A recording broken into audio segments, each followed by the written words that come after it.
The first time I heard my wife say, "I can drop him whenever I want. He is only a wallet I have not emptied yet." The words cut through the night like a box cutter. The laugh that followed was just as sharp. It did not belong to a stranger in an alley. It came from my own living room. I was only a few steps away, halfway between the hallway and the dining room, reaching for a phone charger I had left on the buffet. That was when the voices carried. My wife, Madison, the woman the world knew as polished and gracious, was holding court. She had a glass of wine in her hand, and her three best friends, Jasmine, Brooke, and Amber, sat around her on the sectional. The city glowed below our penthouse windows.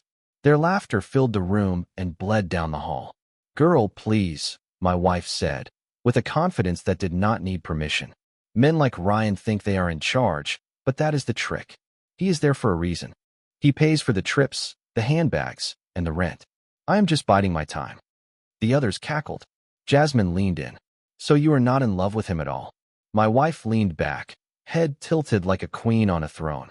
"Love does not buy plane tickets. Love does not swipe for a new purse. He thinks I am his queen. I am only waiting for the right moment.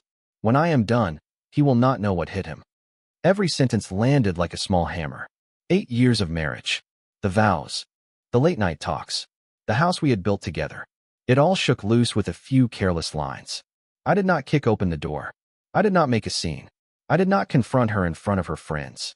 I did what the quiet part of me always does. I stepped back into the hallway. I walked to our bedroom. I sat on the edge of the bed and stared at the wall until the wall came into focus. I am a planner by trade. In real estate strategy, you learn that rushing is how you lose your shirt. You wait. You watch. You move when the ground will hold your weight. Sitting there on the bed, I felt the plan start to draw itself, as simple as lines on graph paper. This would not be a shouting match. This would not be a broken lamp and a night on the couch.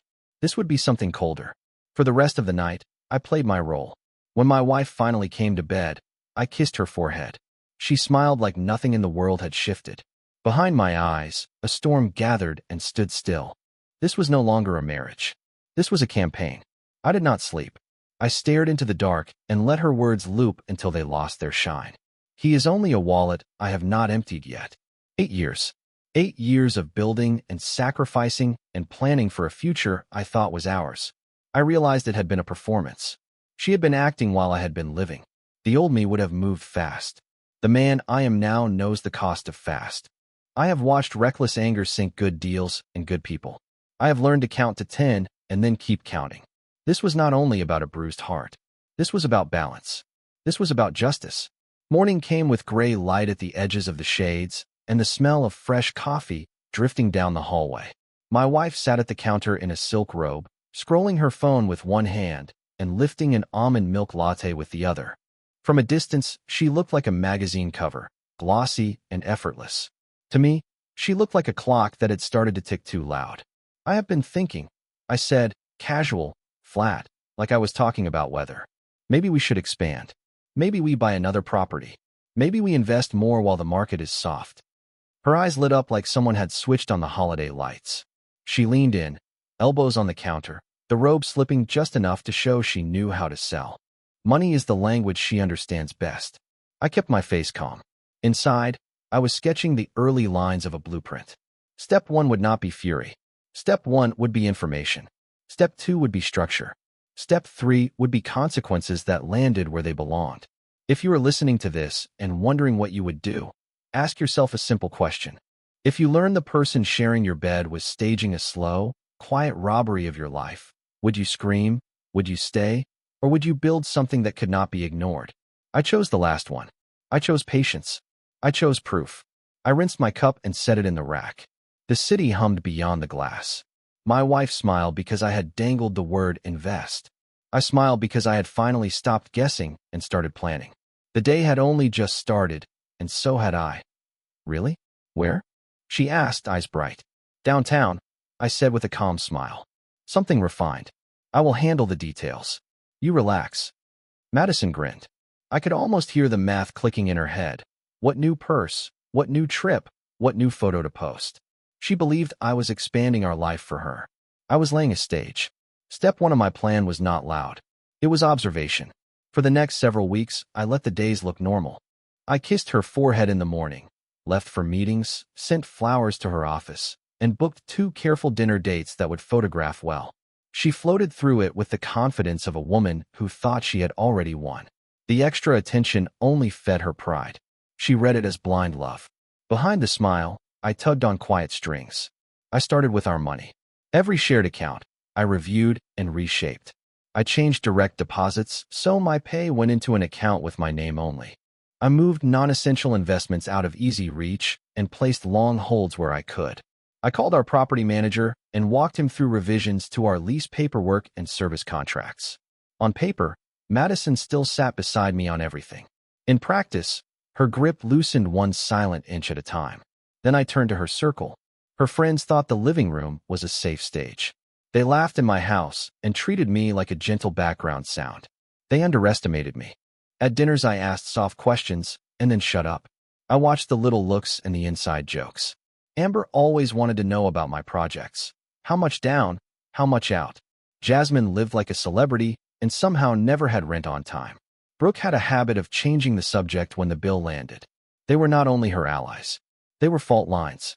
One night, while Madison bragged about a shopping run, I tried a gentle prod. "You know," I said, smiling, "I would trust you with everything I own." She twirled her glass and gave me that polished smile she saved for photographs. "You should. You have a good woman." I nodded and kept my face friendly. Inside, I felt the hook set. She had sold herself on her own performance, and she did not feel the floor shifting. Fate added its own piece. Late on a Thursday, I sat on the study floor with a stack of mail and a yellow pad. Tucked between boring statements was a credit card bill I did not recognize, addressed to Madison at our address. The charges were not small. Designer boutiques, day spas, 2-night hotel stays. One hotel name hit me hard. The date matched a night she swore she was at girls' dinner. I held the paper until the edges bent. The problem was not the dollars. It was the lie inside every line item. It was the thing behind the thing. That was the moment I made my choice. This would not be a short strike to the wallet and a slammed door. This would be complete. I would take apart the little palace she built, piece by polished piece, until there was no crown left to wear. Madison walked through the world like nothing could touch her. Her friends cheered her for playing the game, and she wore that praise like perfume. She did not know that every move left a print. She did not know that the man she called boring kept score. The first visible crack showed up at a family gathering. My younger sister, Lauren, has never been charmed by Madison. Lauren is sharp, direct, and protective of me in a way that makes people sit up. That Sunday my loft filled with cousins and the smell of roasted chicken. Football hummed in the background. I watched Madison glide from guest to guest the way a host does when she wants the camera on her. Compliments about my recent deals, my habit of helping neighbors, and the scholarships I fund flowed my way. Madison intercepted almost every one. "I told him to make that move," she said, smirking. "Honestly, he would not be where he is without me." Lauren lifted one eyebrow. She did not bite. Across the room I caught her eye and gave a small nod. She read the look. For once, she did not press. She could tell I was holding something heavy. Later, when the door closed on the last goodbye, Madison slipped to the bedroom and reached for her phone like it was oxygen. I stood just inside the doorway. Her smile bloomed at whatever lit her screen. It was not a smile for me. "Good night, babe," I said in a soft voice. She flinched, then covered it with a long yawn. "Night," she said, too casual. I saw through it. I always have. The second crack came with money. 2 days later, she burst into the kitchen in a silk blouse and trouble on her face. She waved her phone like a flag. "Ryan, the joint card declined at Atelier," she said. "Their system must be broken. I need you to call." I dried my hands on a towel and kept my tone even. "That is odd. We will take a look." She paced like a caged cat, tapping the counter with polished nails. I had a few holds hit at once. "Spa, boutique, a deposit for an event. It is embarrassing. They know me there." "I hear you," I said. "Let us sit down tonight and review the statements." She softened at the word we. She always did. She liked the idea of shared things, as long as she could steer them. That afternoon, I checked the accounts from my office and confirmed what I already knew. Her shadow card had gathered dust and fees. The hotel charges sat there like a dare. The boutique she mentioned had 2 recent returns, and 3 larger purchases. The pattern looked like a person trying to keep plates spinning with someone else's plates. I printed what I needed and slid the pages into a folder. The folder joined a growing stack in my desk drawer: revised contracts, new account confirmations, and a list of dates that did not match the stories I had been told. The shape of the plan was clear now. Money would be one front. Reputation would be another. And then, when the moment was right, the ground would give way all at once. That evening I cooked. The kitchen smelled like garlic and lemon, and music drifted low from the speaker. Madison returned to her champagne voice, bright and warm. She told me how exhausting her day had been and how unfair it was that stores sometimes glitched. She called herself practical even as she set a new pair of heels on the chair. "We will look after dinner," I said. "No rush." She relaxed and ate, convinced the storm would pass if she smiled at it. I wiped my plate clean and kept my own smile in place. Patience. Proof. Then pressure. When she went to run a bath, I stood at the sink, hands flat on the counter, and let the water drum into the steel. I was not angry. I was ready. You do not need fury when you have a blueprint. The first pieces were moving. The clock, at last, was mine. "Ryan, did you move money out of our joint account? The balance is lower than it should be." I looked up from my coffee and let a small crease touch my forehead, the kind of look you give a bill that does not make sense. "Really? That is odd. Maybe it is a banking error. I will call them." Madison studied my face like it was a spreadsheet. She wanted guilt to blink somewhere in my eyes. I gave her nothing. She nodded slowly, lips pressed to the mug. The way her fingers tightened around the handle told the true story. She did not believe me. She wanted to, but she did not. Behind the curtain, I had already moved thousands into accounts she did not know existed. I had created clean lanes for my income and rerouted automatic deposits. Investment transfers now took the long way, with my signature on every stop. On the surface, our finances looked normal. In reality, the pool she planned to dive into was draining one quiet inch at a time. The next crack came from her favorite weakness, pride. One Friday, she announced she was going out with Jasmine and Amber. She dressed like she was walking a red carpet.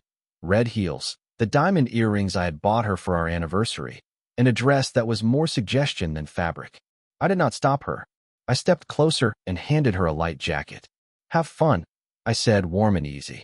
"Text me if you need anything." She smirked. "Do not wait up." I did not.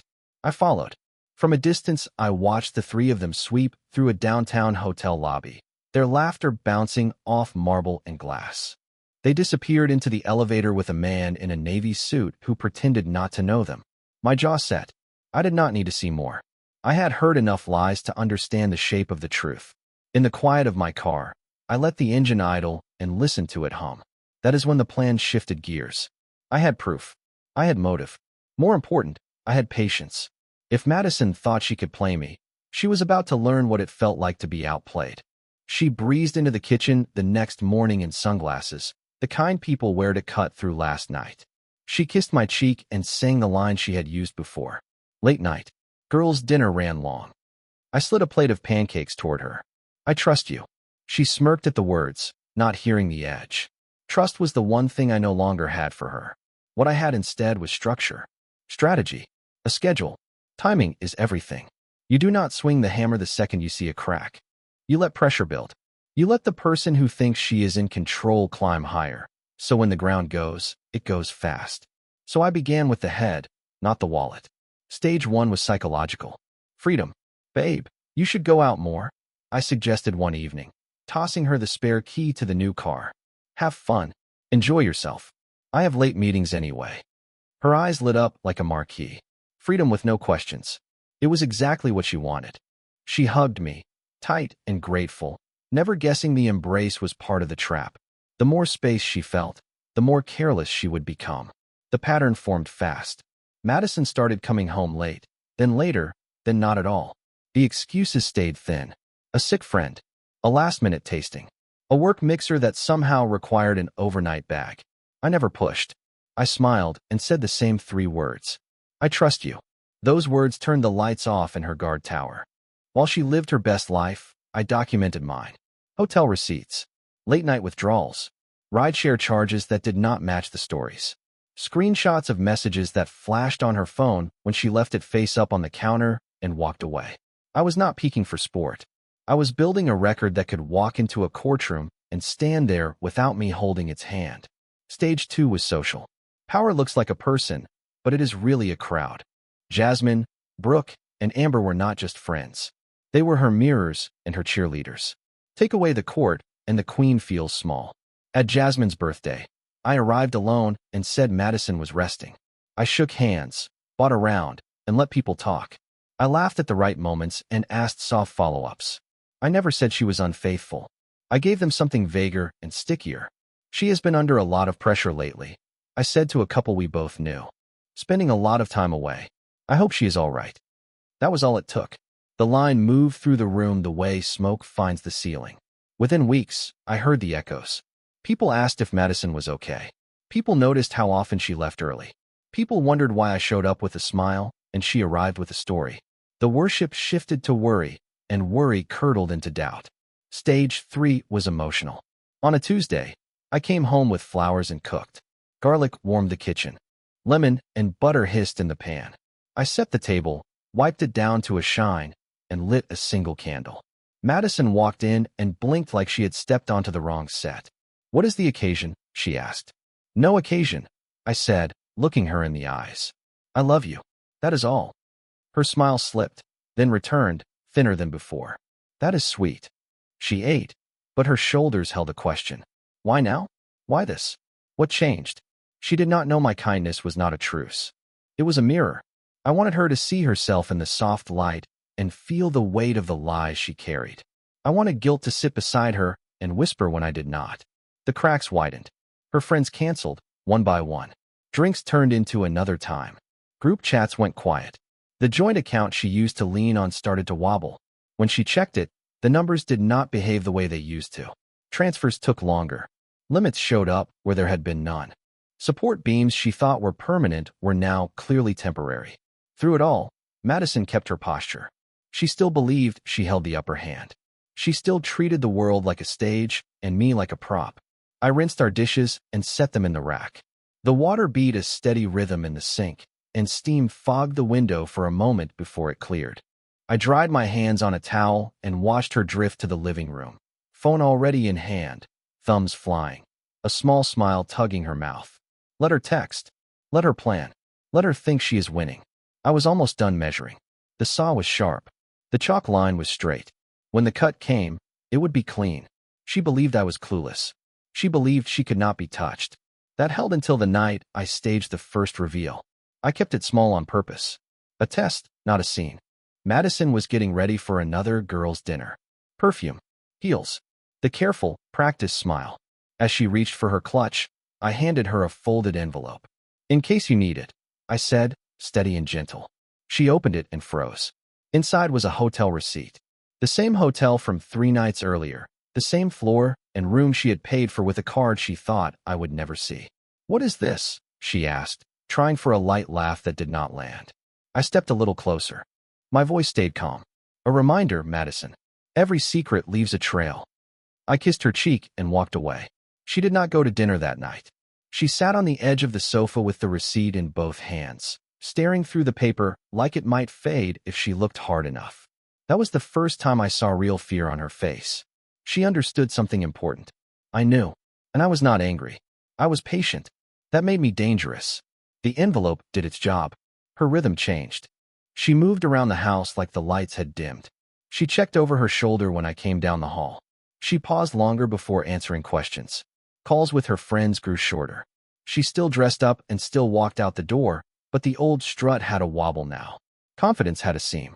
I waited for the right morning and made the next cut. On a bright Monday, I called the bank. I was calm. I was polite. I asked for holds on every joint account. I suspended lines of credit. I set new authorizations on savings. I locked the emergency fund she once bragged she managed. On paper, the freezes could read like a technical glitch. In truth, it was a controlled strike. By Thursday, she stormed into my home office, heels ticking like a metronome.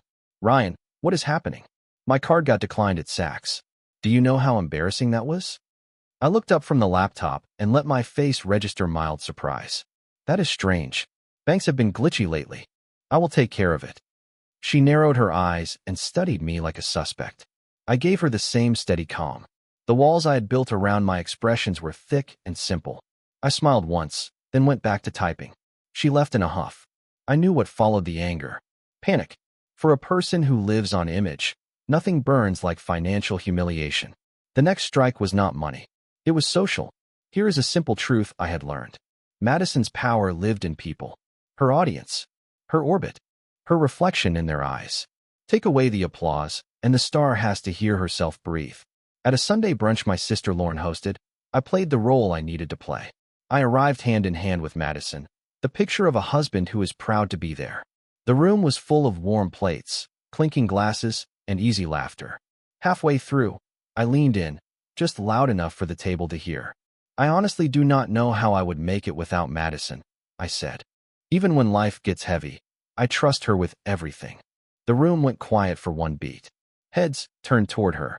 She smiled, but it did not reach her eyes. On the surface, my words were kind. Anyone listening for weight could hear the floor underneath them. After the plates were cleared, Lauren pulled Madison aside. "Is everything okay between you two?" my sister asked, voice even and strong. "Of course," Madison said with a scoff. "Why would you ask that?" Lauren's eyes saw what the voice tried to hide. She did not push. She did not need to. The seed was already in the soil. Rumors do not need volume to work. They need direction. Within days, the whispers started. Soft. Curious. Not cruel. "Is Madison all right? She seems away a lot. We keep missing her." Then the tide shifted. Invitations slowed. Calls went to voicemail. Replies took longer. Even Jasmine, who had been her most loyal companion, began to stand a step farther away. Madison felt the air change. One evening, she turned on me in the kitchen. "Did you say something to them? Why are my friends different?" I met her stare with a softness that did not match what she wanted to see. "People drift sometimes," I said. "Maybe they are busy. Do not worry. You will always have me." Those words landed like a small bell tolling in a quiet church. She heard the echo. She understood the double edge. It did not sound like a promise. It sounded like a clock. The breaking point came on a weekday afternoon. She came home with shopping bags that tried to pass for luxury and did not. The handles bent wrong. The logos fought to look real. She stepped into the foyer and stopped. Two movers carried labeled boxes through the living room. Paper rustled. Tape hissed. "Ryan, what is this? Who are these people?" I signed a clipboard, thanked the crew, and turned to her. "Nothing heavy," I said. "Rearranging assets. Shifting some things out of the joint property into my private holdings. A little caution never hurts." Her breath caught. Fear flickered in her eyes for the first time without a mask. Are you leaving me?" I tilted my head and studied her the same way I study a chessboard when the queen is almost cornered. "Madison," I said, slow and honest. "I would never leave you unless you gave me a reason." I did not explain further. I walked past her and left her in the doorway, shaking, framed by half-packed boxes and a mirror that showed her standing alone. She did not sleep that night. I could hear the bed shift. I could hear the phone light up and go dark. For years she believed she held the strings. Now she knew I had them. I was pulling them with care. Madison believed appearance could save her. As long as the dress was perfect and the hair was smooth, she could hide the cracks. I had learned her favorite weapon. I was ready to turn it against her. The opportunity came fast. One of my business partners hosted a dinner. The room was polished on purpose. White linens, glass that caught candlelight, a jazz trio low in the corner. Servers moved like they were part of the music. I wore a navy suit and a plain tie. Madison arrived in an emerald gown that caught the light and threw it back. Glittering heels, hair perfectly coiffed. The kind of look that turns heads and invites all the wrong assumptions. I greeted colleagues and clients and made sure the smiles were easy. I introduced Madison with warmth and credit. I said she improved my work by asking hard questions. I said she made me better. People nodded. People believed me. She basked in the attention, certain the stage was hers again. I let it breathe for a while. Then I set the next line. When the band slipped into a softer tune and the conversations eased, I raised a simple toast. I kept it short. I spoke about integrity and partnership and how growth without character is rot. I thanked my team for steady hands. Then I turned to Madison with the whole room watching. "I am grateful for a partner who knows that trust is built by what we do when nobody is looking," I said. In business and at home. Glasses touched. Smiles flickered. The words could pass as a compliment. They could also read as a warning in plain sight. I did not need to explain which one I meant. Madison felt it. I could see it in the way her shoulders drew in a half-inch. Later, while she chatted with a couple at the bar, I thanked the host and slipped a small envelope to the event photographer. Please send copies of anything with us in the frame, I said, for a family album. He nodded. Of course. Proof does not always look like a smoking gun. Sometimes it looks like a date, a dress, a room full of witnesses, and a line that ties the whole night together. On the ride home, Madison stared out the window and pressed her lips together until they were pale. She knew something had shifted and could not name it. She knew I was still calm, and that scared her more than if I had yelled. I took off my jacket, hung it on the hook by the front door, and turned off the foyer light. The stage was set. The crowd was thinner. The money was under lock. The clock kept time. Soon, I would show my cards. Not one at a time. All at once. She dazzled the room the way she always does. She touched every shoulder. She laughed at every light joke. Her smile had that clean, polished shine that makes cameras love her. Halfway through the evening, I stood and lifted my glass. To loyalty, I said. In business. In friendship. And most of all, in marriage. Without loyalty, everything else falls apart.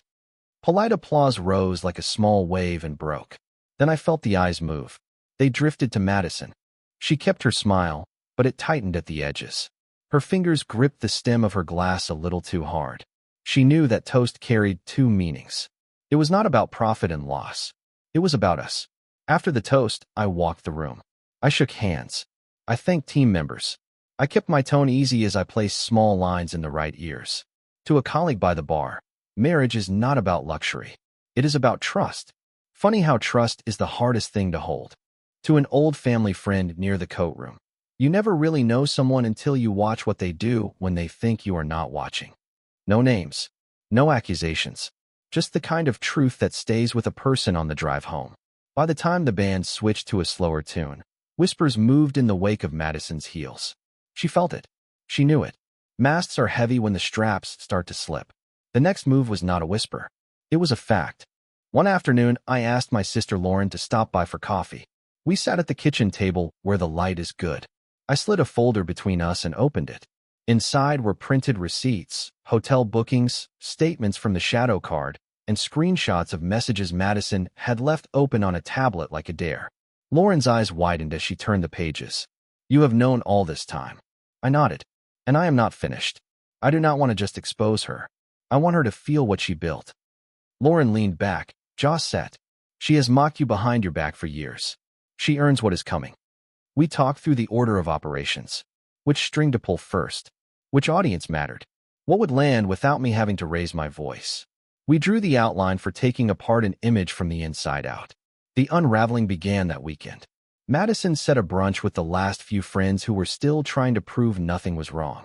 Pearls. Best smile. Bright voice. She worked the table like a pro, keeping the talk moving to safe places, travel, recipes, and new shoes. I arrived late by design. I kissed Madison on the cheek and greeted everyone as the doting husband. Then I reached into my jacket, pulled out a folded hotel receipt, and placed it by my water glass. I am sorry I am late, I said, smooth and calm. I had to clear up a small mix-up with the bank. Turns out my wife has been handling a few expenses I did not know about. But marriage is about trust, right? The table did not breathe. Madison's color drained like a tide going out. She forced a laugh that did not rise past her throat. That is a mistake. I can explain. She did not get the chance. Eyes had already met around the table. A couple of hands reached for phones. Nobody said the word affair. Nobody had to. I leaned back and let the quiet do the work. It did. That night she came at me, shaking with anger. Why would you humiliate me in front of my friends? I kept my voice steady. I did not humiliate you, Madison. I showed them a small piece of the truth. The rest is what you have been doing all by yourself. She opened her mouth and found nothing waiting there. No comeback. No charm to hide behind. In that empty space, fear finally had room to sit down. She understood that I was not just exposing her. I was taking the structure apart, one beam at a time. And I was nowhere near done. That silence at brunch was only a taste. A woman who worships applause must lose it in public to understand the loss. If you build a life around the clapping, then the end comes when the room stops clapping. I did not have to wait long. My company hosted a charity gala, the kind with chandeliers, cameras, and money that wears cufflinks. Madison loves galas. They are her stage. She spent hours stepping in and out of gowns, practicing smiles, even rehearsing a neat little line about our perfect marriage in case anyone asked. I came with a different script. The ballroom glowed. Champagne slid into tall glasses. A dozen phones flashed at once as Madison held my arm like she had never left it. We made the rounds. She blessed jokes with laughter that rang just right. We posed for photos, the two of us a clean picture. Successful man, elegant wife. Halfway through the night, I took the stage. I thanked donors. I praised my team. I spoke about the project we built to help families who needed a bridge. Then I let my smile settle and shifted the air. There is something I have learned about loyalty, I said, voice level. It is not just for business.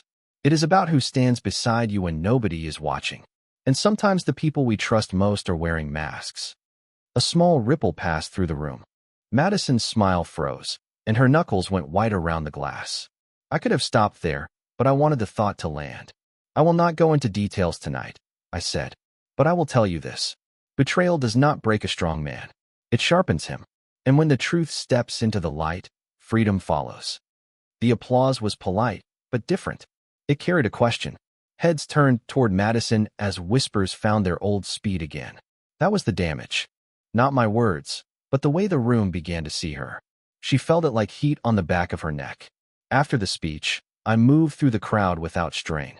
Madison tried to keep her posture. She smiled too hard. Her laugh cracked at the end. Lauren stood nearby, and, when the moment was right, she added a single line, just loud enough for a couple of nearby donors to hear. It is always the people who brag about perfect lives who hide the darkest rooms. The sentence did the work of a hammer with the weight of a feather. In one night, the admiration Madison fed on changed its flavor. Compliment turned to curiosity. Curiosity turned to doubt. Back home, the mask came off. "You are destroying me," she screamed, pacing the living room in that emerald gown, heels snapping on the wood.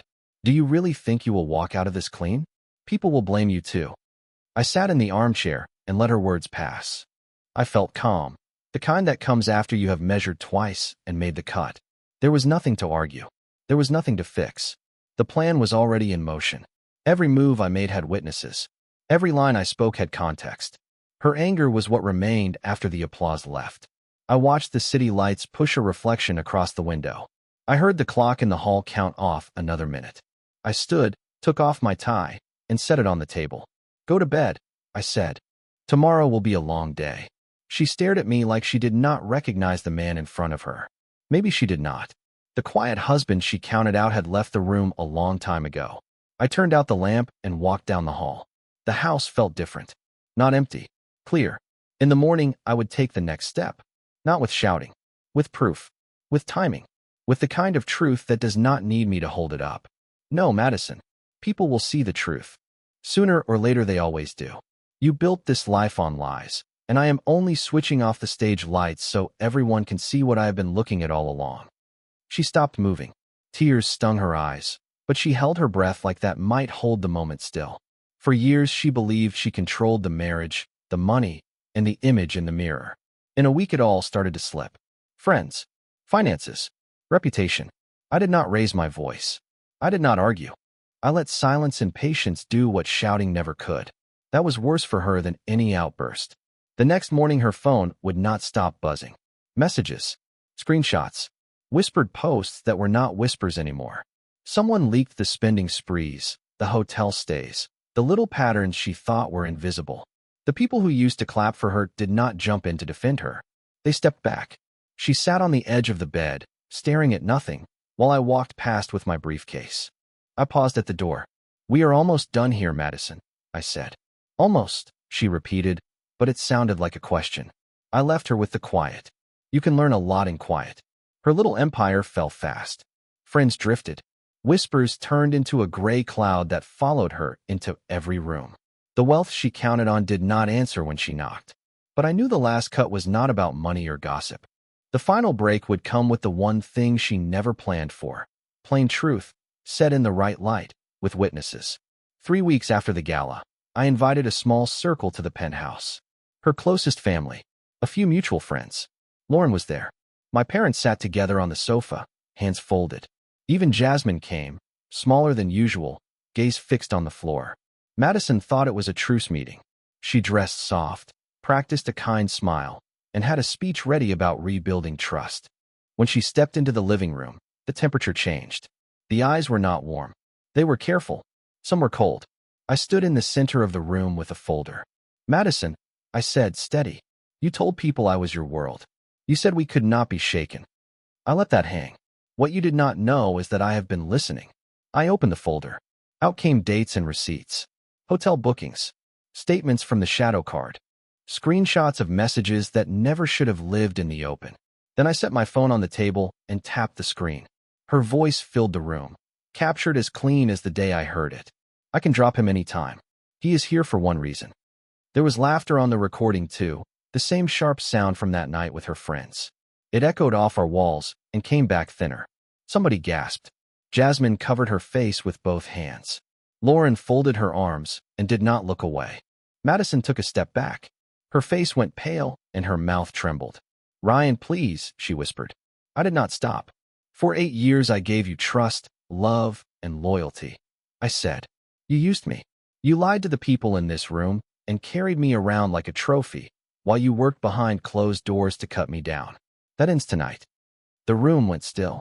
Nobody had to add their own words. The weight of the papers, the numbers, and her own voice did the heavy lifting. Her parents stared at the carpet. The friends who once bragged on her could not find a place to stand. I reached into my jacket and took out one last envelope. I handed it to her. This is your exit, I said. The divorce is signed. You will leave with nothing because everything you thought you had is already gone. Her hands shook opening it. The reality hid in pieces. No accounts in her name. No properties that belonged to her. No safety net to crawl into. The very things she schemed for had sifted through her fingers. You planned this from the start, she said, sinking into the couch as tears lined her face. I held her eyes. My voice stayed level. No, Madison. I planned it the night I understood the woman I married was never real. The gathering ended with no more speeches. People left in a hush, the kind that follows a church service when the sermon lands too close to home. Madison sat where she was, small in a room that used to make her feel big. I walked out with Lauren and my parents. Nobody looked back. Later I stood on the balcony and watched the city move. I felt no rush, no triumph. Only a steady peace. I had not needed my hands or my anger. I had relied on what lasts when yelling burns out. I gave her the one thing she never wanted, the truth in front of everyone. Betrayal does not only break trust. It eats the person who carries it. Greed can make noise. Arrogance can shine for a season. Lies can run fast. Patience outlasts them. Truth outlasts them. In the end, you cannot scam love.